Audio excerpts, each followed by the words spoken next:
Et bonjour à tous. Allez, aujourd'hui une nouvelle vidéo, non pas sur la Dacia Spring, mais sur de l'électricité. Alors, c'est bien de l'électricité pour brancher ma Dacia Spring, ou dans votre cas, brancher n'importe quel véhicule électrique. Ce que je vais vous dire dans cette vidéo, ça va pour tout le monde. Voilà. Allez, on se retrouve de suite, juste après le jingle.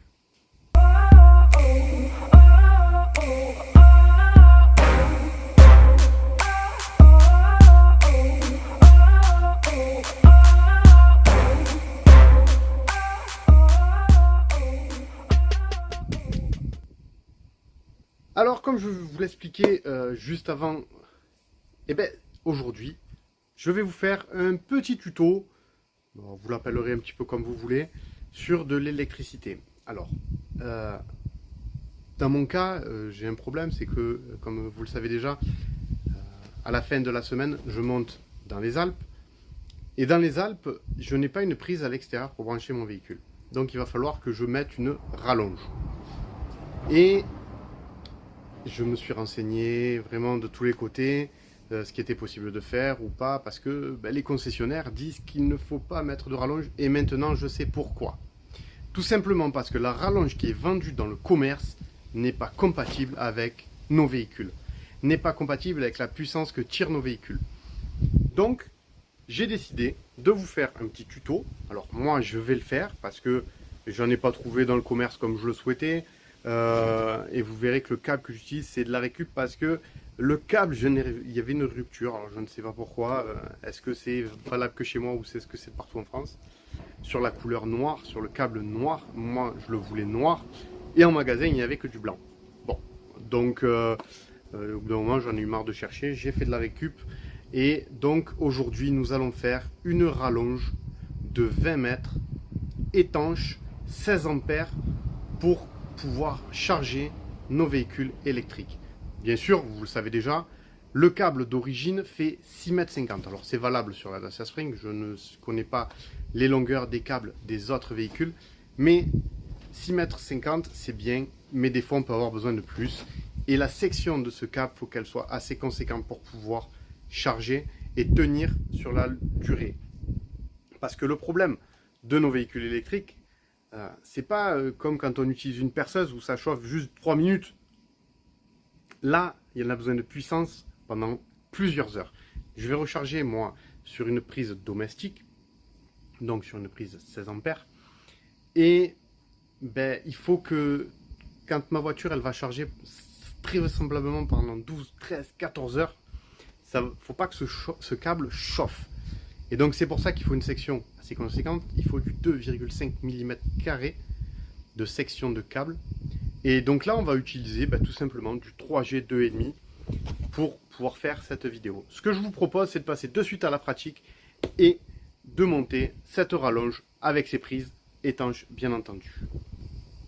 Donc nous voilà donc avec du câble en 2,5 de section. Alors c'est du souple, c'est pas du rigide parce que sinon c'est beaucoup plus compliqué pour le manipuler, pour aller là où on veut. Donc j'ai pris du souple.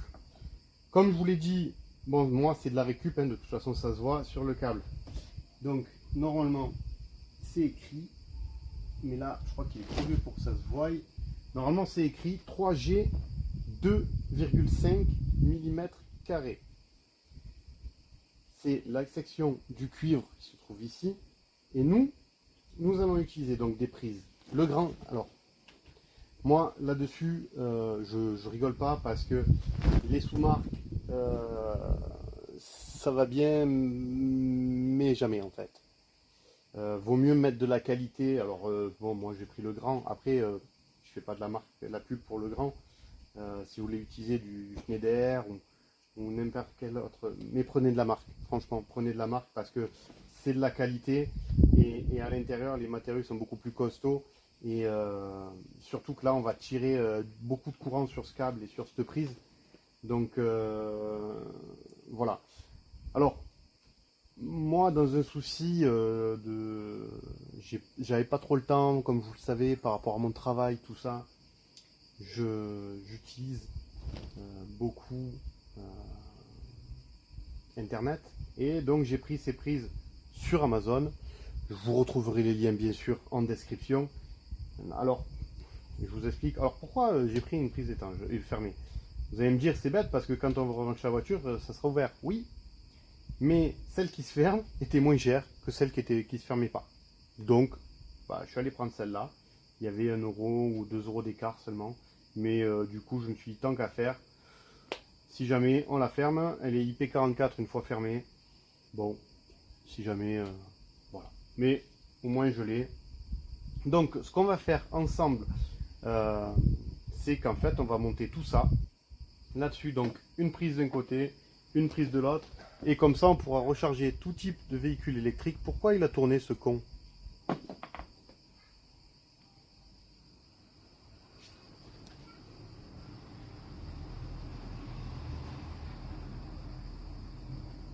Voilà, pourquoi tu tournes? Donc on va comme ça mettre tout ça. Alors, un petit tournevis. Alors moi je prends toujours un petit tournevis électricien, je préfère. Donc ici, il y a une prise ici, une vis pardon.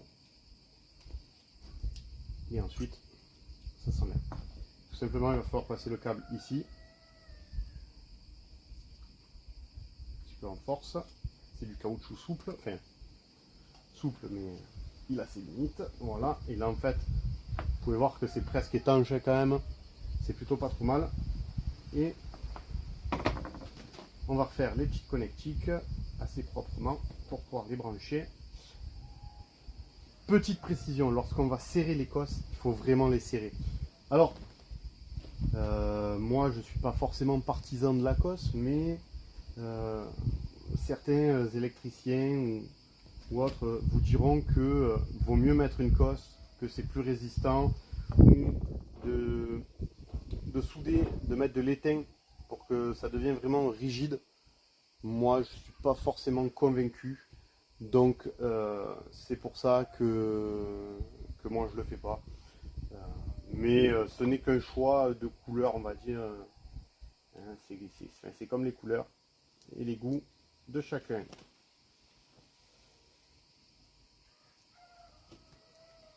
Ah, on a même un coq aujourd'hui, c'est bien. Hop, allez. Donc ça, on le remettra tout à l'heure. Alors, quand on prend ça, il faut savoir que la terre est toujours au milieu. Toujours.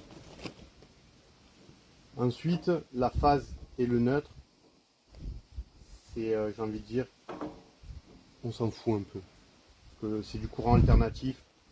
Donc, par conséquent, ça n'a pas forcément d'influence. Donc, il va falloir que la terre se retrouve au milieu. Hop, on va faire comme ça. Hop, je vais brancher la terre en premier. Et donc, comme je vous ai dit, on prend et on serre vraiment. On ne fait pas semblant, il ne faut pas que ça se défasse, il ne faut pas qu'il y ait de courjus. Donc, il faut vraiment bien serrer. Et vous voyez, ça part pas. Alors ensuite,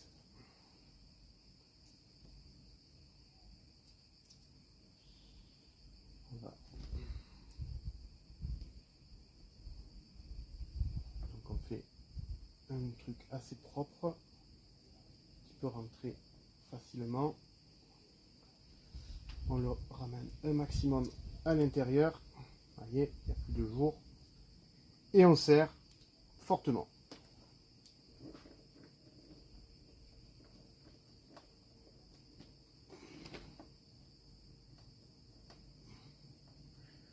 Voilà, allez, et on serre pour pas qu'il y ait de courjus. Ensuite, le dernier.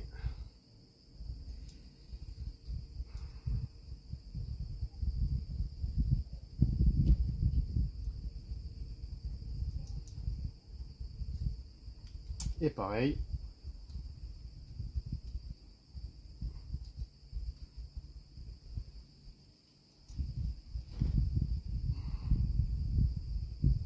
Voilà. Ensuite, on va venir. Alors, si on veut bien, voilà.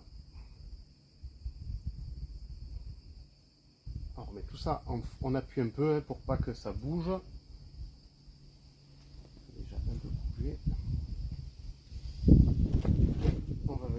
bloquer tout ça avec ces vis.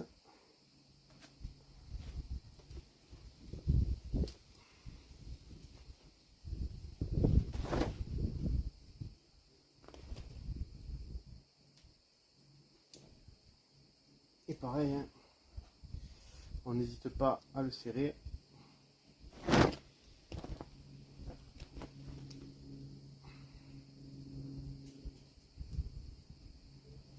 Et là, vous pouvez y aller, ça ne bougera plus du tout. Je vérifie encore mes serrages au cas où. Voilà, la terre, elle avait besoin un peu de serrage. C'est un peu bougé entre temps. Voilà. Alors, normalement, il y a des détrompeurs. Et bien là, il n'y en a pas. Alors, le seul truc, c'est la vis qui est ici, qui doit aller ici. Donc, on sait qu'il va falloir le mettre. Alors, on tire le fil en même temps, comme ça, théoriquement. Et on vient serrer comme il faut. Et là, ça ne bouge plus. Et là, vous avez une belle prise. Alors, ce que je fais, je monte l'autre côté. À l'intérieur, ça va être la même chose. Hein. Alors, je peux vous montrer l'intérieur si vous le voulez. Et après, je couperai pour le montage pour pas que ça fasse trop long. Vous voyez, hein, c'est exactement la même chose. Hein. Allez, ce qu'on fait, je le monte et on se retrouve juste après. Alors, juste petite précision, l'électricité c'est quand même assez complexe. Si vous n'êtes pas électricien ou si vous ne connaissez pas un petit peu, ne vous aventurez pas forcément là-dedans. C'est quand même assez complexe. Juste, vert et jaune, c'est toujours la terre. Sauf, alors j'ai déjà vu dans des anciennes installations où on ne respectait aucune couleur. Mais enfin vraiment, le jaune et le vert, c'est toujours la terre. Le marron, rouge, le marron ou rouge, c'est la phase. Le bleu, c'est toujours le neutre. Voilà. Ça, c'est code couleur en électricité. Maintenant que l'un, je vous ai dit que l'un soit d'un côté ou de l'autre, c'est vraiment pas important. J'ai envie de vous dire juste que tant qu'on respecte la terre, parce que ça c'est la sécurité la terre, hein. L'électricité c'est vraiment dangereux, donc si vous ne connaissez pas en électricité, faites appel à un professionnel, même un professionnel qui peut vous monter ça. Je vous promets, il ne vous prendra pas des 100 et des 1000 pour vous le montrer, hein. Franchement, ça va pas coûter bien cher de le faire monter. Après, si vous en trouvez en magasin toute faite, tant mieux, au moins vous n'allez pas mettre les mains dedans. Mais vraiment, si vous devez en acheter en magasin toute faite, prenez du Legrand, ou du Schneider, ou enfin, de la marque, prenez de la marque. Voilà. Franchement, au moins vous êtes sûr de la qualité, c'est pas de la merde. Franchement, on peut y aller sans aucun souci. On peut même presque marcher dessus sans que ça se déforme. Sur une bas de gamme, je suis pas sûr qu'on puisse faire la même chose.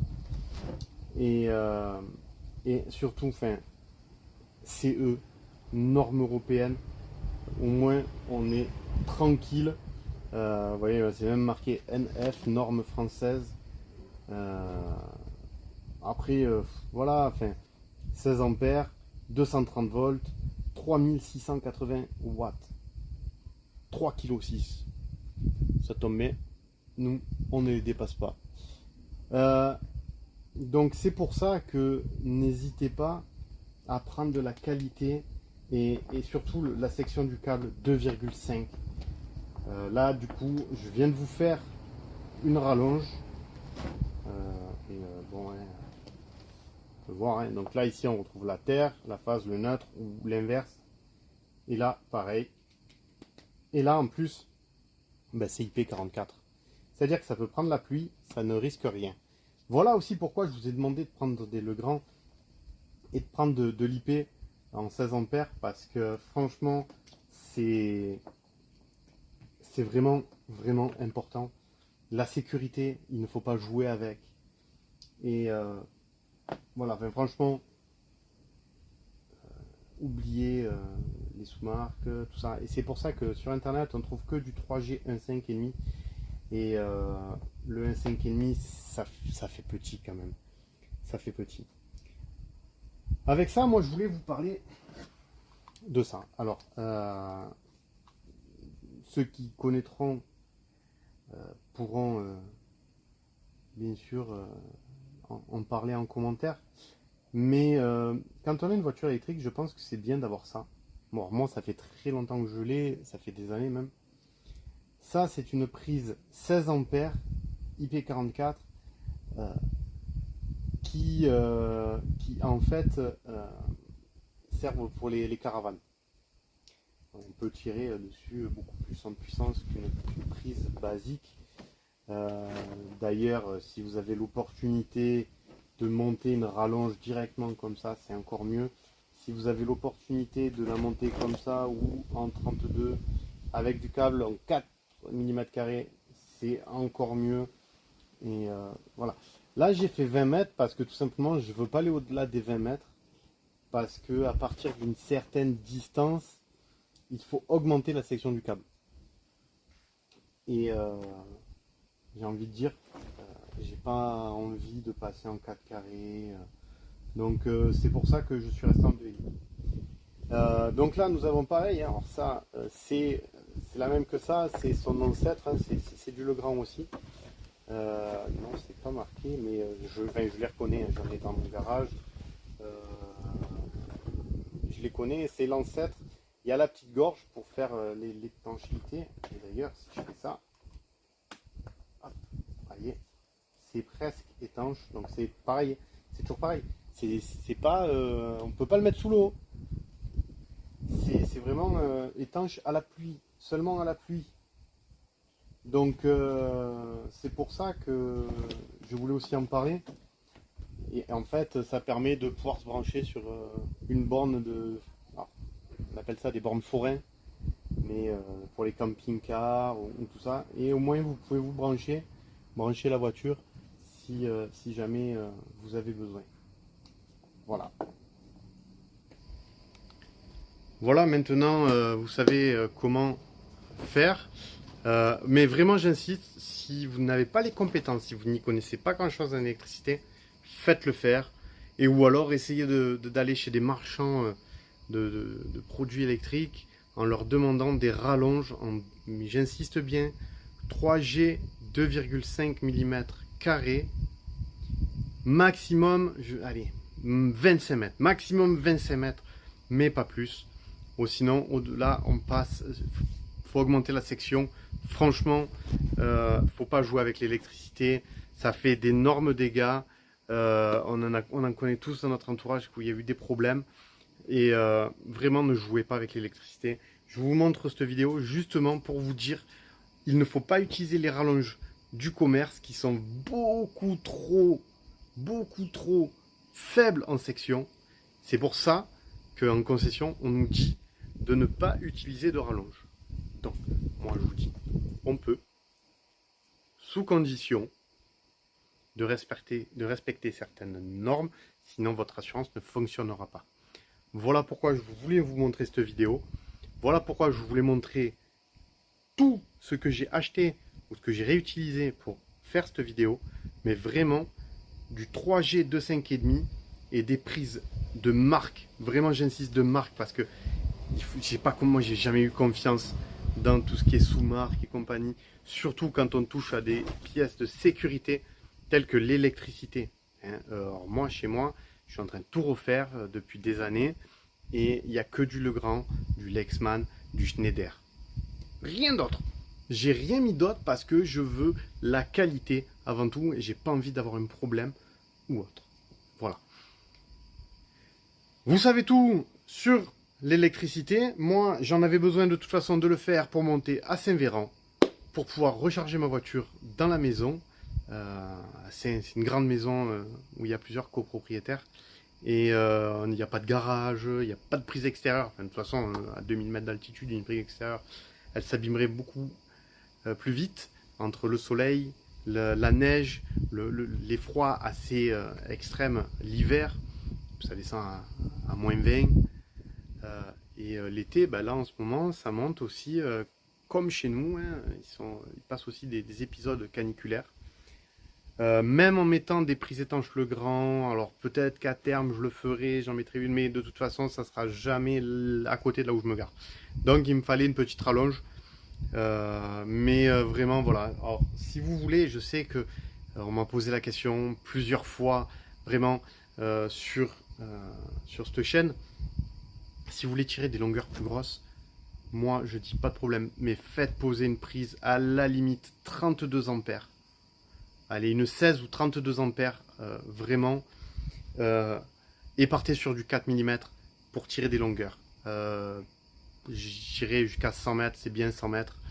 Au-delà, ça devrait vraiment compliqué parce qu'il y a un câble qui va se balader.